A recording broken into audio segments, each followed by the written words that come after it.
Allez, coucou les copains, on est reparti pour un petit tuto sur les trains et on va voir un cas un peu particulier.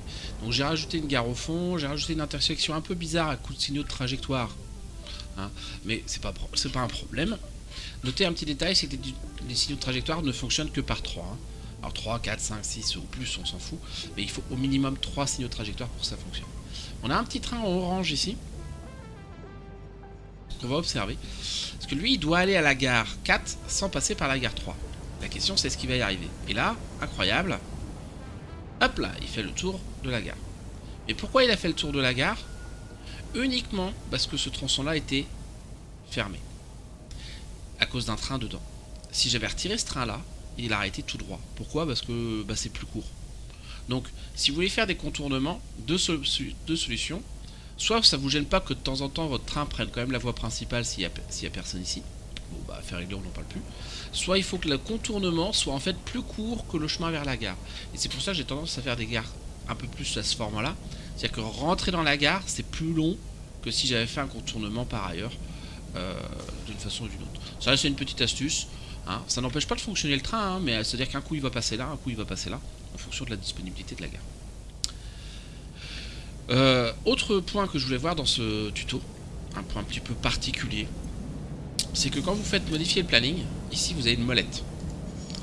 Ça vous permet de régler plusieurs choses. Premièrement, ça vous permet de régler le type d'objet que vous voulez prendre, charger ou décharger, d'accord, dans une gare. Donc on peut rajouter des objets. Tiens, voilà, ici je viens chercher, moi je sais pas moi, des barres d'uranium. Pas convaincu, mais admettons. Hein, et je veux décharger des bidons en aluminium. Ça fonctionne d'un point de vue théorique. Dans la pratique, je vous déconseille un petit peu.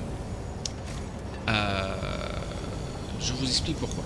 On va sortir du train. Altitude, voilà. Tout simplement parce que ça veut dire que dans vos wagons, derrière vos trains, vous allez mélanger les items. Si vous travaillez avec très peu d'items, sur des items type turbomoteur, type refroidisseur, etc., qu'il n'y en a pas beaucoup à transporter à chaque fois, ça posera pas trop de soucis. Par contre, si par hasard vous saturez, que ce soit le wagon ou que ce soit les quais de chargement, hein, vous allez vous retrouver avec des items qui vont pas être transférés ou mal transférés. Tout simplement parce que ça bourre dans le système, et du coup vous pouvez vous retrouver avec des items qui ne se déplacent pas d'une gare à l'autre.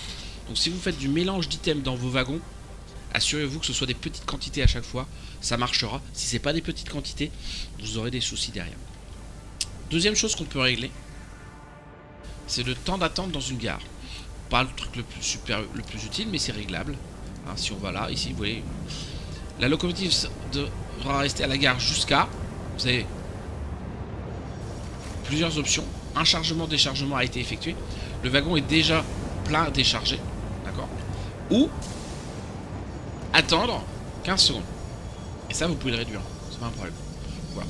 C'est un petit truc. C'est du détail. Hein. C'est de l'ordre du micromanagement en termes de réseau de train.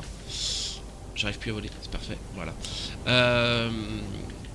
Mais vous voyez que déjà, ça fonctionne très bien.